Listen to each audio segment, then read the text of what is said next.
Good morning or afternoon. Today we are looking at Spring from the Four Seasons in Book 2. This is part of a larger work or a group of violin concertos called The Four Seasons, written by Antonio Vivaldi between 1718 and 1720. At that time, Vivaldi was the court chapel master or the music leader in Mantua. Spring is the first movement of The Four Seasons. The Four Seasons was published with sonnets or poems to go along with each movement, which was pretty unusual for the time. That makes this one of the earliest examples of program music, or music with a direct narrative element. In other words, he translated his poems directly into the notes of the page, so that they would sound like the poems sound, but musically. Here's the poem for Spring, the first movement.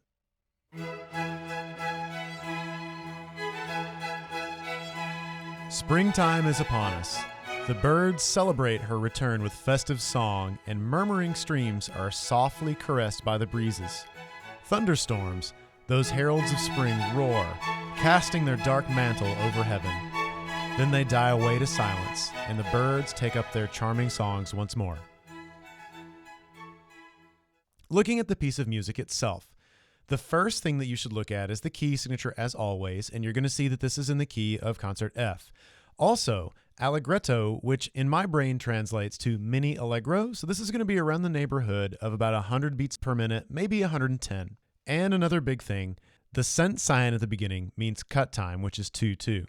So you're going to be playing this one pretty fast, but you're going to be tapping your foot to the half notes. Some other notes for this one. The beginning, right here in measure 1 in your music, it says parentheses F-P. What that means is you're going to be playing the first time through forte, and then on the repeat, you're going to switch to piano. And you can even see that previewed at the end of the first ending. And that same thing happens on the second line of music.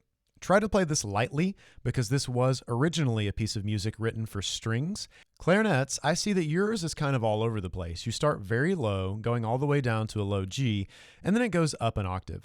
Be very careful when you get to the second line and you're playing this E up here in the D. Make sure that your embouchure is very firm so that your notes do not scoop down. And percussion, I see a triangle part and a suspended cymbal with sticks part. Triangle rolls are a little unusual, and I've attached a video in the next slide of this presentation, so make sure to check that out if you need some help with it. This piece is challenging, not necessarily because it's got difficult notes in it, but the tempo and the style make it difficult, so we will start practicing this one pretty slow before we speed it up. So good luck and have fun.